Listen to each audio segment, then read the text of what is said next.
Hey guys, with the major coming up and with new cases, I want to tell some of the newer players what to do if you get a big drop that is over market. That means if the item is cost more than $400. The three things that you don't want to happen is 1, you don't want to get scammed, 2, you don't want to get sharked, and 3, you don't want to peel off the stickers off any souvenir item. Like, I see these things happen all the time with newer players. I see them getting scammed, they get sharked. I see a lot of people getting sharked for items.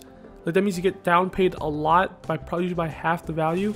And I see a lot of people for some reason scraping off the Dragon Lore stickers, and when you ask some of them why, they say it's because you can't see the dragon on the Dragon Lore.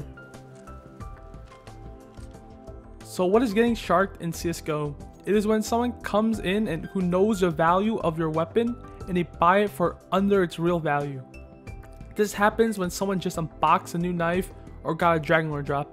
And this happens because of all the kids that say on like Reddit and YouTube and not HLTV, but like YouTube and Reddit, that say there's no way that someone would pay $10,000 for a virtual and fake item. And what happens with them is that they usually get sharked off their item because they don't know the actual price of it.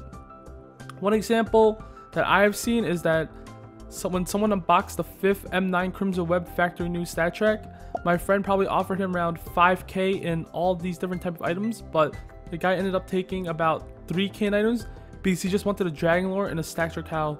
Even though the offer for the 5K in items would probably worth a lot more than the Dragon Lore and Howl, he ended up just selling it for the 3K in items instead of taking the 5K. And at the time, the item was probably worth around 10K because it was the 5th one, and this item was like super hyped. Some of these knives were sold for around the 17, 15, and 20K mark in CSGO items. So the item was pretty big at the time. And I ended up buying the knife pretty much the next day for around 8.5K.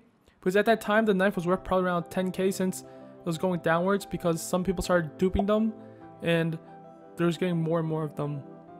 So the guy got sharked off them because he didn't know the price of his item and the price of the other guy's item. He just wanted a Dragon Lore and a Howl when he probably could have gotten like $5,000 more. So this guy pretty much just got sharked off his item because he just didn't know the price of it and he didn't know the price of the other person's item.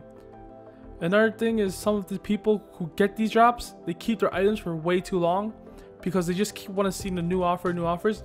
But the chances are the best offer you get is the items when it's most hype. So souvenir Dragon Lores are probably the most hype, probably like a week during a major. That's probably when you want to sell the Dragon Lore, because a week later a lot of people probably don't want the Dragon Lore as much. It's like trying to sell a 2014 car like 2015. Even though like a lot of people want it, the price has probably gone down because everyone wants the newest one, and it's kind of like that. So you don't want to get sharked off it, but you also don't want to hold on to your items like too long. So if you ever do get a big drop, just try not to get sharked. Like, getting scammed and getting sharked is probably the worst thing that happens. Getting scammed is probably a lot worse, but if you get sharked, so a lot of traders that make their money get it by sharking people. They don't scam people. They kind of just like, they kind of scam you, but they rip you off pretty much. They tell you your thing is worth like $10 when it's worth $20. So a lot of people just try to shark you. Just do your research and make sure you know the price of your items before you start trading.